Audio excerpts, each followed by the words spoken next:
Hello वाइन नमस्ते welcome to my new video. यो चाहिँ मैले होइन यही माइकबाट रेकर्ड गरिरहेको साउन्ड हो। मैले चाहिँ यो माइकको आज रिभ्यू गरेको छु। पुरा भिडियो हेरिदिनु होला। अनि यदि मन पर्यो भने like comment and share and subscribe गर्न नबिर्सिनु होला।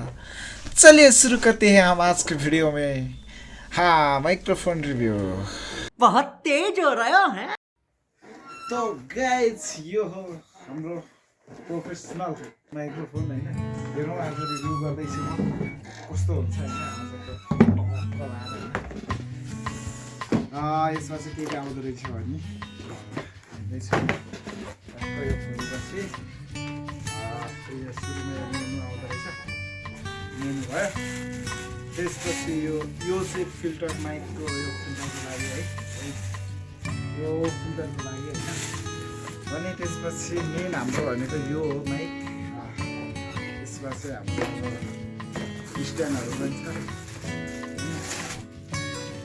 यो स्ट्यान्डहरू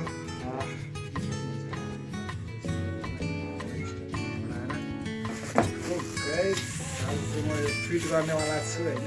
त्यस्तो हुन्छ। यो चाहिँ हाम्रो कस्तो हुन्छ भने लो बजेटको लागि, लो बजेट अथवा बेस्ट भोइस ओभर गर्नको लागि, जस्तै अब कम्प्युटराइज भिडियोहरू कम्प्युटरमा भोइस ओभर गर्नु पऱ्यो भने यो चाहिँ अलिकति बेस्ट नै छ।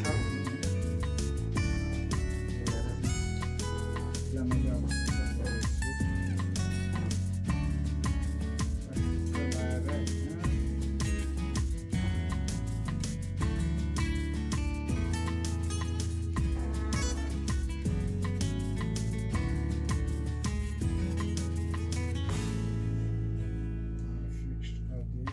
माइक राख्ने स्ट्यान्ड हो।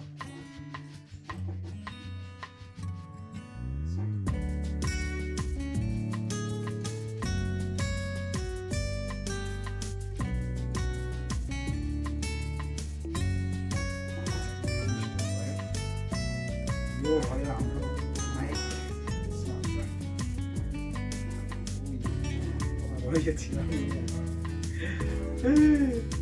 मालूम नहीं हो रहा है हमारा। अरे यार कसरी हाल्छ?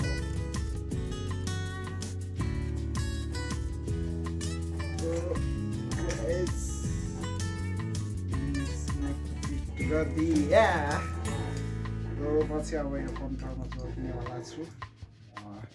यो यति लामो गएर हुन्छ, यो लगभग 1.5 मिटर होला। अब चाहिँ यसलाई मैले फिक्स गर्नेवाला छु।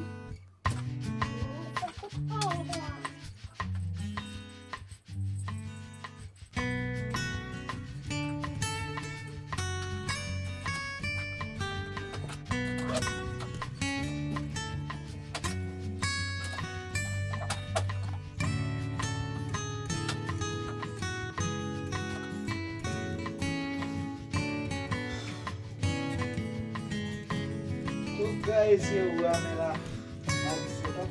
और से मैले यो भयो हैन।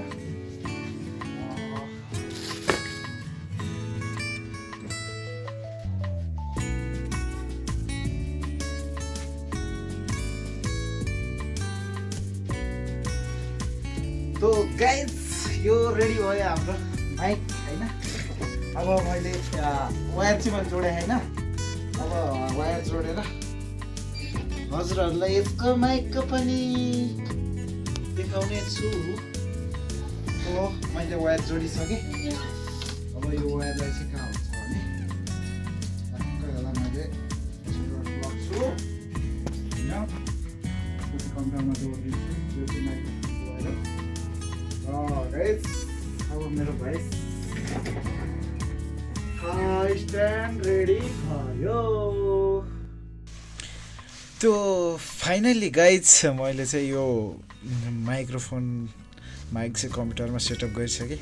अहिले यो साउन्ड चाहिँ हाम्रो माइकको हो होइन। यो माइकबाट मैले बोलिरहेको छु। मेरो आवाज पनि अलिकति त्यो जुन सेटअप गर्दाको भन्दा पनि अलिकति डिफ्रेन्ट आएको होला। किनकि मैले यो माइक चाहिँ मैले कम्प्युटरको लागि यसकै लागि भनेर लिएर आएको भोइस ओभरको लागि।